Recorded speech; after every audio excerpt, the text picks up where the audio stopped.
así de que eres ministro. Le digo, sí, soy pastor. Ah, muy bien. Y entonces me dicen, y cuéntanos, ¿en dónde está tu iglesia? ¿Cuándo se reúnen? ¿Cómo son las cosas? Y ya les empiezo a testificar. Y les digo, y estamos haciendo trabajo. De hecho, este trabajo que estamos haciendo aquí es para la obra misionera. Hacemos trabajo, tenemos en diferentes lugares donde apoyamos y hemos estado apoyando. Y les conté un poquito de Haití y les hablaba acerca de los niños que están aprendiendo a leer y a escribir en Corasigui, en Sabanana y ahí en La Cos, y hablando un poco, obviamente no sentándome a platicar con ellos y tomando un cafecito, pero les estaba testificando mientras trabajaba. Me dice el Señor, ya te ganaste la gloria. Y me detengo y le digo, lejos estoy de ganarme la gloria. Le dije, yo no voy al cielo por las cosas que yo hago. No hay nada que yo pueda hacer para ganarme la gloria. Le dije, ¿sabes por qué es que yo voy a ir a la gloria? ¿Sabes por qué? Porque dijo él, en inglés dice, you're going to heaven. Vas a ir al cielo. Le dije, ¿sabes la razón por la cual yo voy a ir al cielo? Es por la sangre del Cordero. Es porque he creído en el Hijo de Dios y porque su sangre me ha limpiado de todos mis pecados. Y Él me ha dado vida eterna y Él me ha garantizado que voy a ir con Él. No son mis acciones. Well, that too. No, le dije. Not that too. Only that. Solo eso.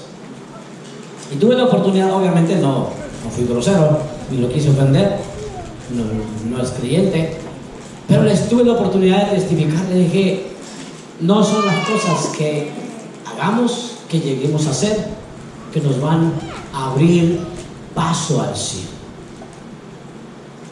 De hecho, el día de ayer leía un pasaje en Primera de Reyes y meditaba en algunas de las cosas que estaban ahí. Me llamó la atención que un hombre, hermano de Salomón, le habla a Betsabé, la mamá de Salomón, y le dice, Adonías se llama, o se llamaba, perdón, y le dice, Betsabé, tengo una petición, tú sabes que a mí me tocaba ser rey, no sé ni por qué, él no era ni el primero de los hijos de David, era el cuarto. Él no era ni el primero, o sea, no sé por qué él se creía que era el primero. Era el primero de la mamá, pero no el del papá. Era el primogénito de la esposa esa de David, pero no el primogénito de David. Bueno, y le dice, tengo una petición, y esta petición que tengo, si yo se la hago al rey, a mi hermano Salomón, me la va a negar. Pero si tú se la haces, siendo su madre, a ti no te la va a negar. Es interesante, mientras leía eso en lo que el Señor me había estado hablando, ¿no? Y durante el día de ayer igual. Es interesante porque hay veces pensamos que ciertas cosas nos abren el paso, como lo vimos el día jueves. Los jóvenes no estaban aquí. Naamán pensó que por el dinero, los obsequios, la posición, por la palabra, la carta de recomendación que vendría, obtendría el favor y compraría ese regalo que quería, la sanidad de su cuerpo. En este caso, Adonías le dice a Betsabé, si tú se la haces, él, tu hijo, no te va a negar nada. Y mientras yo lo leía, se me venían las palabras del Papa Francisco en el razonamiento de por qué hablar o pedirle a la madre de Jesús, a María. ¿Por qué hablar y decirle María, por favor, intercede, aboga por mí, habla con Jesús, porque el hijo no le va a negar nada a la madre. Y así fue. Yo no sé qué relación tenían, vamos a decir, en este caso era la tía. Betsabé era la tía de Adonías. A veces hay una buena relación entre sobrinos, sobrinas y tíos, y una buena relación, unos buenos lazos. A veces no lo saben. Madrastra no. Madrastra no. Ah, perdón, sí. Madrastra viene siendo. Día de la tía, no. Madrastra, gracias. Había una relación cercana, familiar. No estaban lejos. Así de que tuvo que haber tenido cierta confianza para acercarse y pedirle a la mamá de Salomón. Gracias porque está despierto, hermano.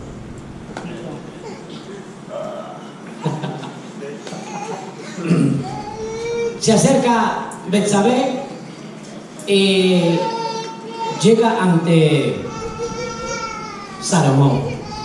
Sucede un acto de reverencia entre el uno y el otro, y en eso el rey Salomón, el hijo de Betsabé, dice: traigan un trono para mi madre.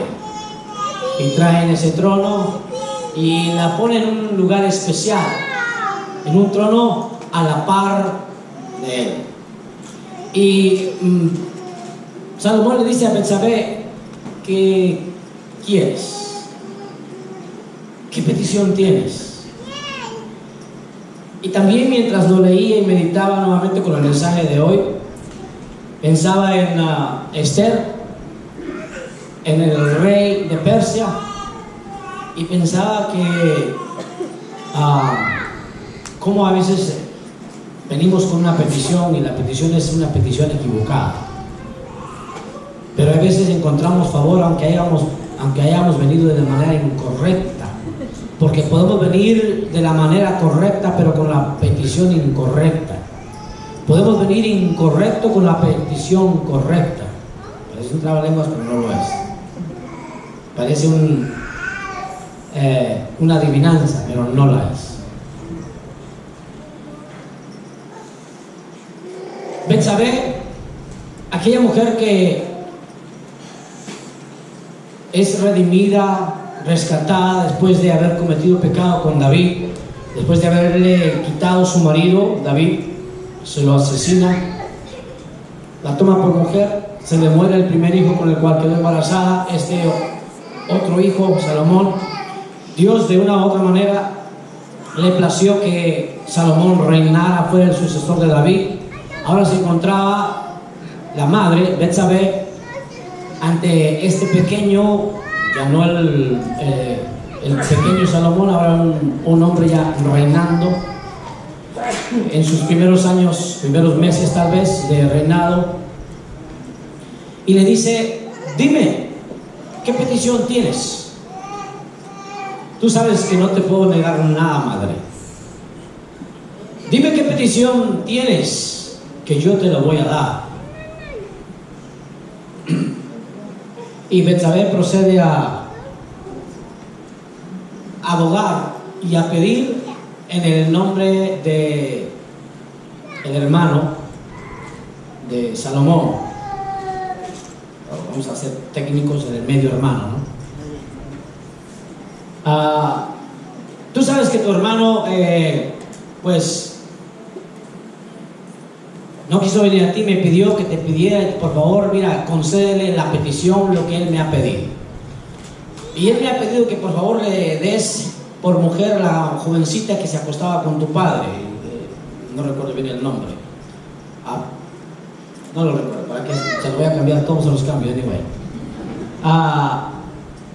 Y cuando Salomón escucha esa petición, ya le había perdonado la vida a Salomón a Adonías, porque Adonías había tratado de reinar sin la autorización, sin la unción, sin que fuera la voluntad de Dios, ni menos la voluntad del Padre. Así de que de una u otra manera David no lo había seleccionado, instruido a que se autoproclamara rey, sino que al contrario, Dios mismo le había dirigido a David para que Salomón fuera el rey. Estando ahí, la petición en el lugar correcto, la petición de la manera correcta, es una petición equivocada. Y pensaba Adonías que si era la madre la que pedía, se obtendría aquella petición. Con aquella petición selló su muerte Adonías. Con aquella petición Adonías selló su sentencia de muerte. A veces pensamos que vamos a obtener algo de cierta manera, o que alguien abogue por nosotros, que alguien interceda por nosotros. Y yo le dije a este señor: no hay nada que pueda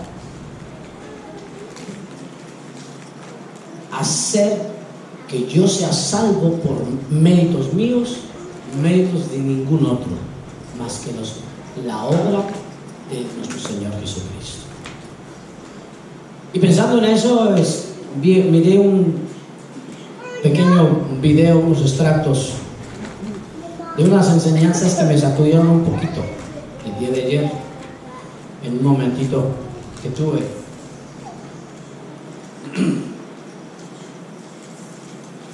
¿Cómo es que a veces, amados, podemos ser envueltos en falsas enseñanzas, en algo que se parece real, algo que suena real, algo que suena verdadero, algo que parece ser real?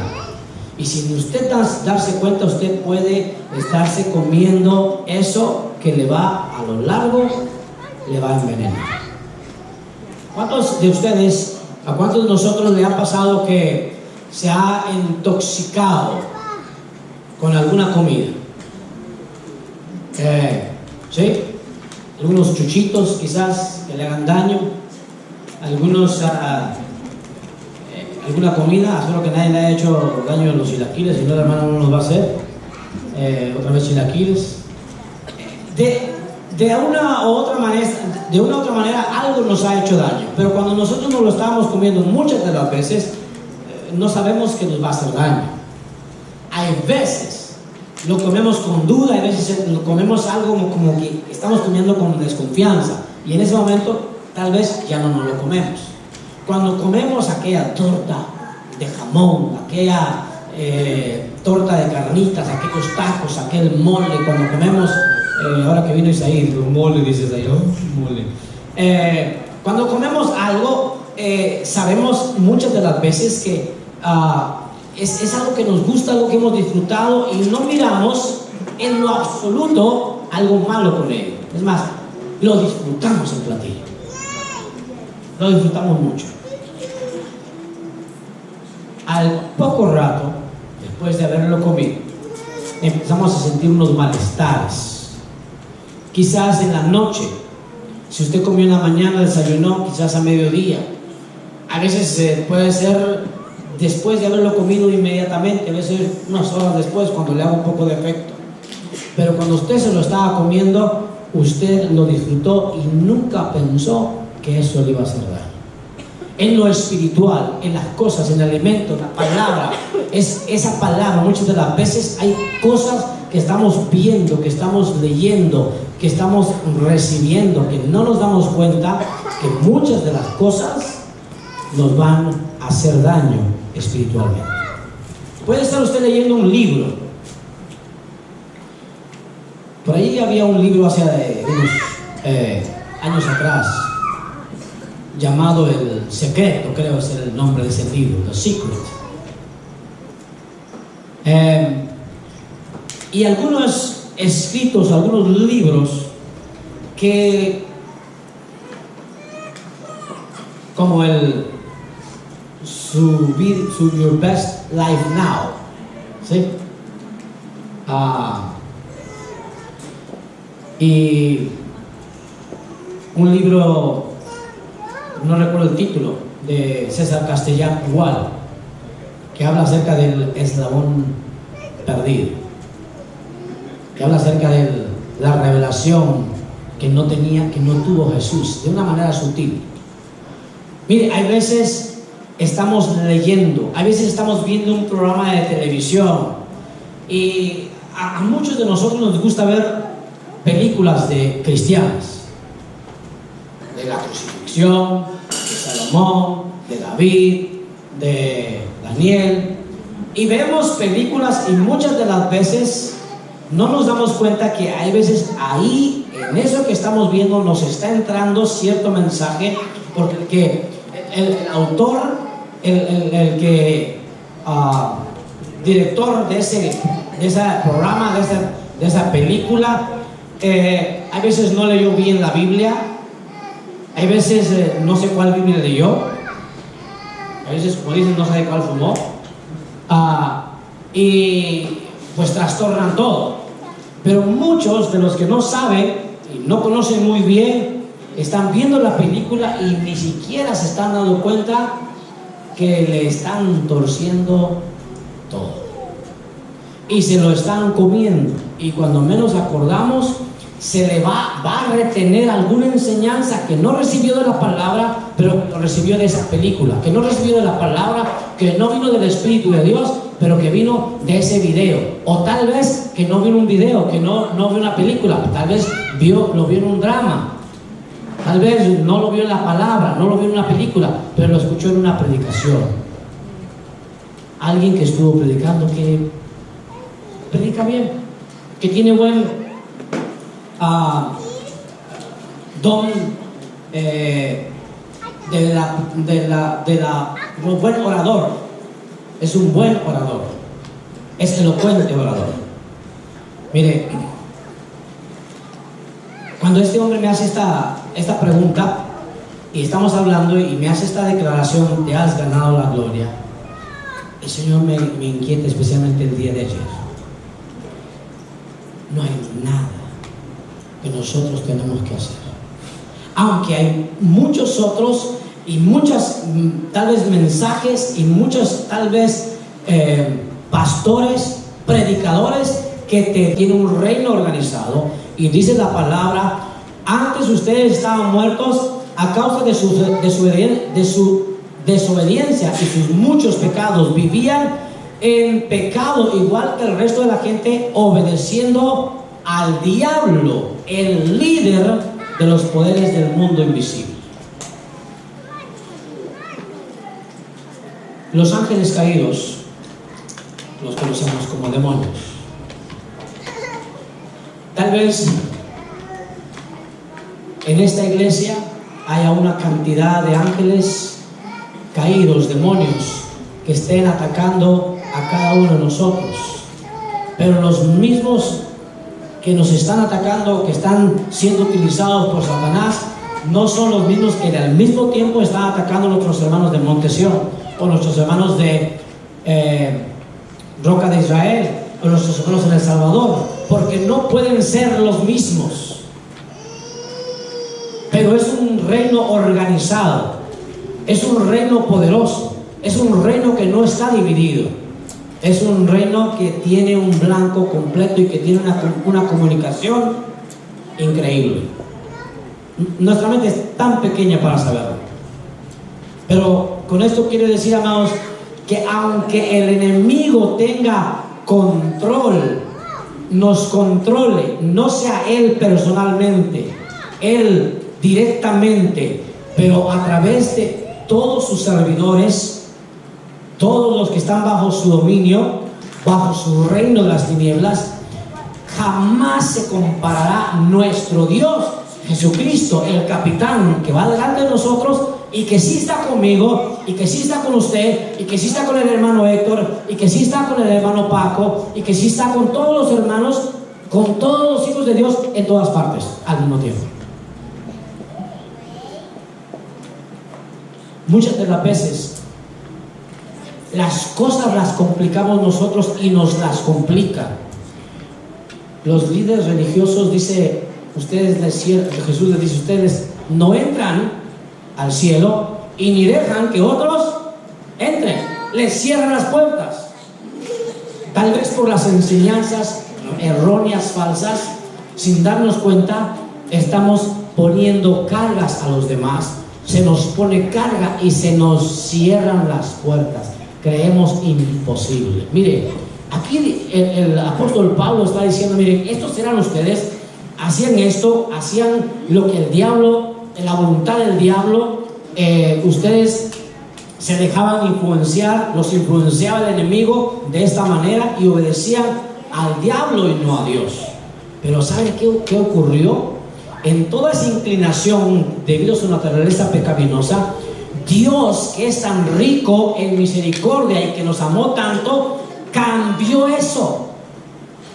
Lo cambió porque cuando Jesucristo es levantado de los muertos, dice, nos dio vida. Estábamos muertos, pero con Cristo nos dio vida. Si el enemigo tiene cierto control, si el enemigo nos estuvo manejando, controlando. Es más, mire, muchas de las veces hay personas que han cometido muchos actos horrendos, que están siendo enjuiciados, que de repente, ¿y por qué lo hiciste? Si sabe qué es lo que dice, el diablo me dijo. Hay pocos que dicen que Dios les dijo, porque hay unos todavía que dicen que Dios les dijo, déjenme decirlo. Que Dios dijo que lo matara porque de esa manera iba a limpiarlo. Y se apoyan en algunos pasajes cuando el pecador, el malhechor, el adúltero o alguien tenía que morir para que no se contaminara el resto del pueblo. El diablo me dijo, o el diablo me hizo hacerlo.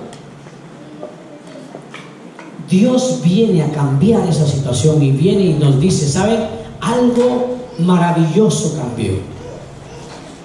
Nosotros no teníamos ni la manera ni la forma de zafarnos de las garras, de los lazos del enemigo. No lo podíamos hacer y no era nada que nosotros pudiéramos lograr llegar a hacer para cambiar nuestro destino.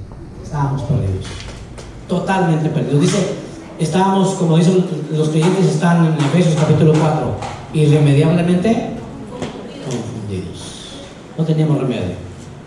Pero sabe, en esa condición vino la misericordia, vino el gran amor de nuestro Dios, en que aunque la paga del pecado era la muerte, el regalo de nuestro Dios fue y es vida eterna en Cristo Jesús. Por eso dice que cuando nosotros experimentamos la gracia, la misericordia, el favor de Dios, en nosotros se manifestó algo hermoso, algo maravilloso, que nosotros no hicimos, no llegamos a hacer y no haremos nunca jamás para ser salvos. Por eso dice, por gracia, gratuito, de una manera, gracia es inmerecida, algo que usted obtiene inmerecido. Por eso dice, Dios lo salvó por su gracia, versículo 8, cuando creyeron. Y nuevamente, creer no es con la boca, es con el corazón. Porque Jesús dijo, muchos me dicen Señor, Señor, Señor. Y no porque me digan Señor, Señor, van a entrar en el reino de los cielos, sino aquel que cree y hace la voluntad de mi Padre. Dice Pablo a la iglesia de Éfeso, ustedes no tienen ningún mérito, es un regalo de Dios. No tenemos que hacer nada para recibir la salvación. Y no es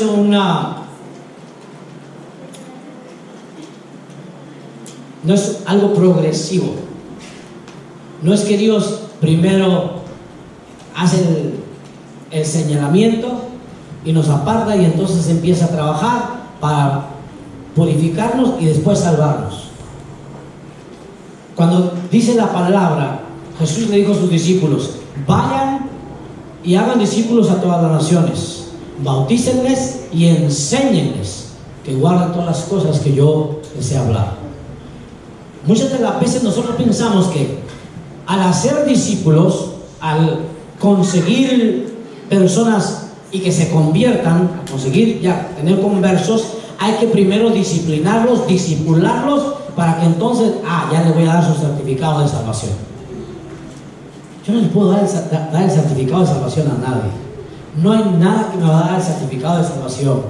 Nada, ninguna enseñanza, ningún discipulado, ninguna clases, no hay nada que yo tenga que hacer. Así sucede de una manera tan especial, y por eso dice, la salvación no es un premio. Usted y yo, el hombre, obtiene un premio. Mire, usted va a trabajar, usted cambia tiempo por dinero. Usted presenta su tiempo a su jefe, a la empresa con la que usted está contratado. Usted pone su tiempo, pone sus 20 horas, sus 25 horas, sus 40 horas, las horas, el contrato que sea, el acuerdo que usted tenga. Usted presenta su tiempo, y a cambio de su tiempo, la empresa, la compañía, la persona con la que trabaja, le da dinero. Hay un intercambio. No es un premio, es un intercambio. Usted da algo y usted recibe. No es un premio. Un premio es cuando usted no hizo nada y se le da algo que usted no dio nada. A veces pensamos que ya saben las famosas rifas, ¿no? Los sorteos.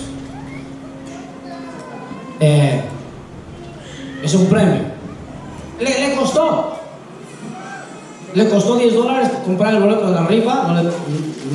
Por eso no lo estoy diciendo que voy a comprar el boleto de la lotería, Pensamos que es gratis. Le costó por más mínimo. Mire, gente que se ha ganado millones y millones con $5, con $10 que han comprado un boleto, un premio. Mire, hay maquinitas. Estamos hablando esta mañana con mis hijos y estaban acordando de algunas de las cosas de un lugar donde iban y jugaban. Me recuerdo que había maquinitas y usted ponía su dólar, ponía su cola, lo que sea, y usted jugaba con algo y sacaba un muñeco, sacaba algo. O usted va a un lugar como Chuck E. Cheese, un lugar como Caesarland, lo que era antes, ese lugar del que estamos hablando. Usted daba cierto dinero y ganaba cierto premio. Usted compraba. Mire, a veces en Great America usted finalmente, me saqué un Big Bucks Bunny, ¿verdad? ¡Ay, me lo gané! Dice, no me lo gané, un premio. Le costó $20, le costó $25, porque para que se lo ganara, para que dijera usted, me lo gané, tuvo que haber jugado no sé cuántas veces, cuánto dinero le puso David cuando usted vaya con David y póngalo a él a que juegue el fútbol. Sí, él le saca a la primera. No se lo va a ganar porque le va a costar $1 y una patadita, un poquito de fuerza de David, o de atine, de experiencia. Regalo, amados, un premio es un regalo de Dios. Nada tenemos que hacer. Y no es algo progresivo, sucede. Por eso dice, ustedes fueron salvos por gracia cuando creyeron.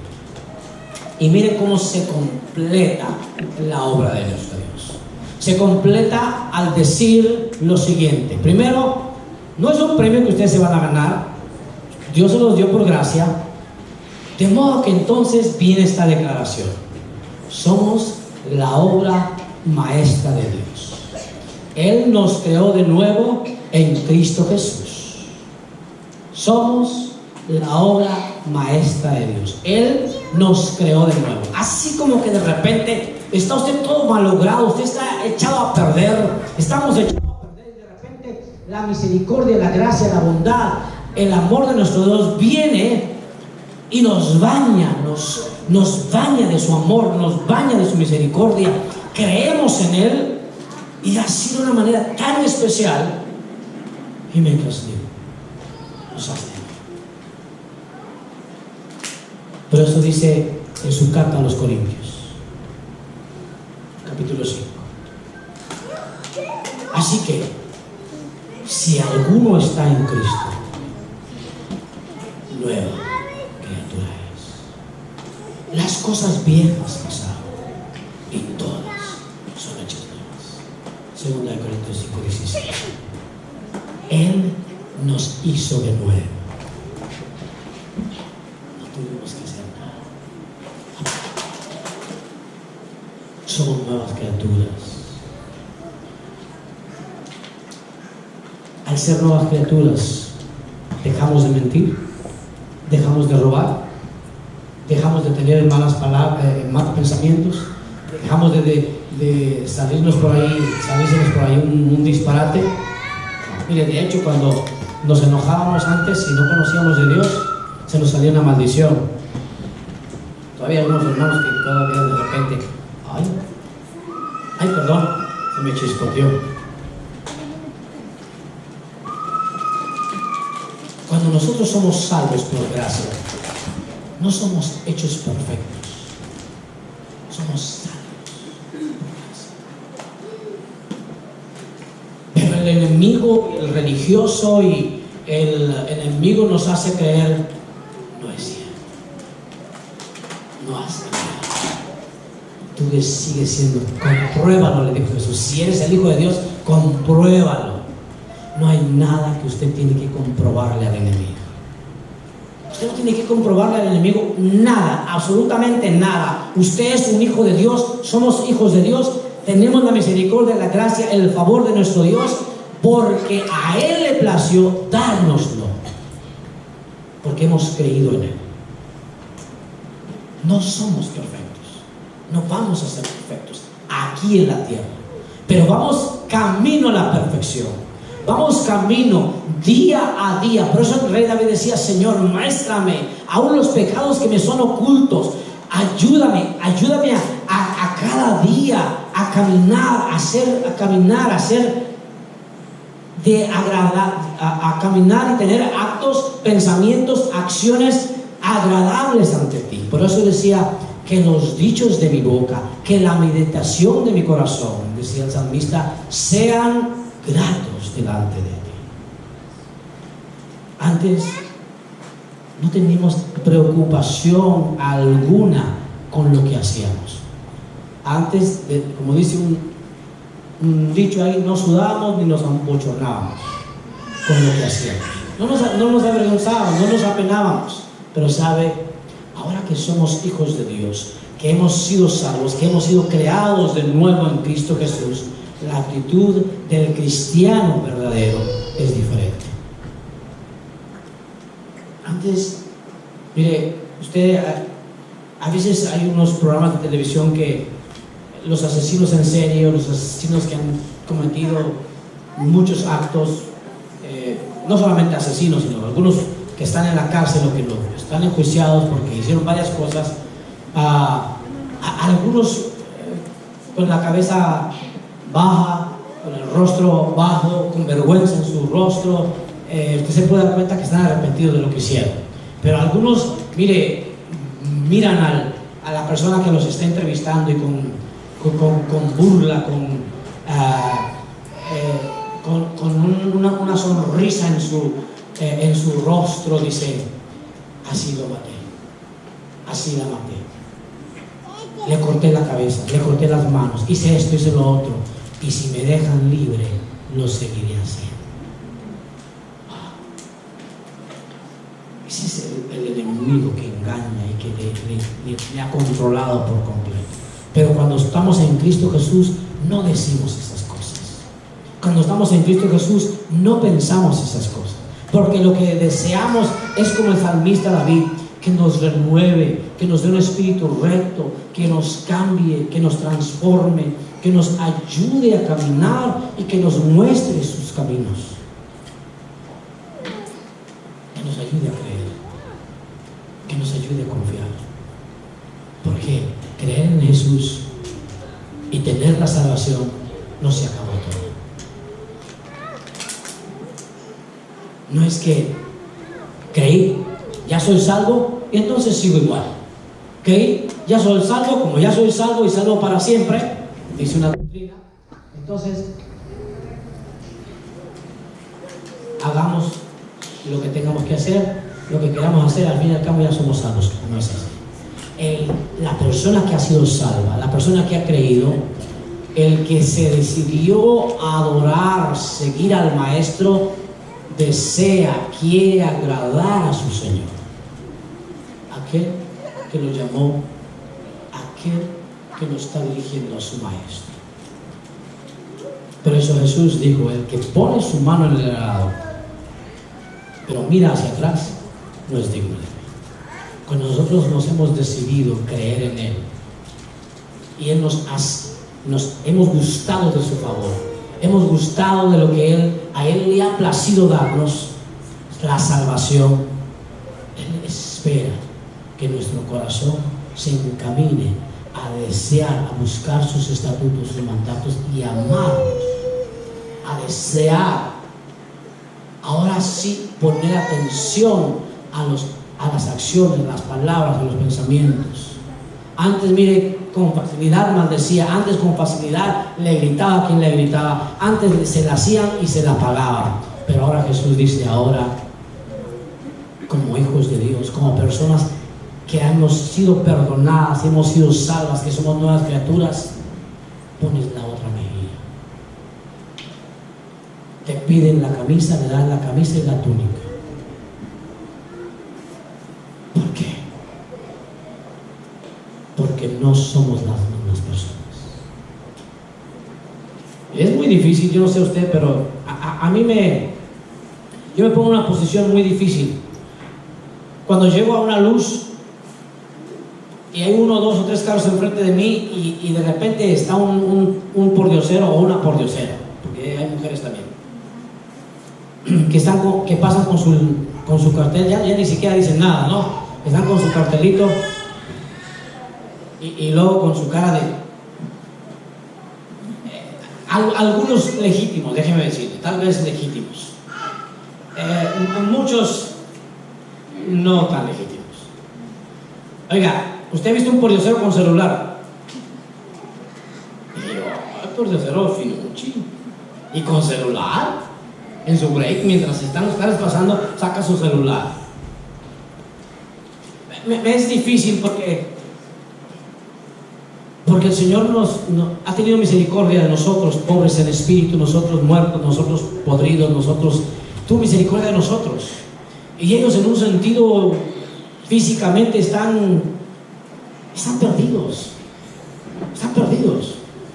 Tal vez muchos de ellos ni conocen al Señor. Tal vez tuvieron la oportunidad, tal vez algunos de ellos creyeron y se apartaron. No lo sé. Pero sabe, es muy difícil porque usted no sabe la realidad de su corazón, de su vida. Es difícil y uno quisiera, me recuerdo una de las primeras veces que fui a México, hace muchos años atrás, a todo el mundo le quería dar dinero, porque Dios ha sido bueno con uno, y usted le quería dar $1 a uno y $1 a otro, y de repente, pues si usted quiere dar y quiere deshacerse de todo lo que Dios le ha dado, pero no puede terminar con la pobreza.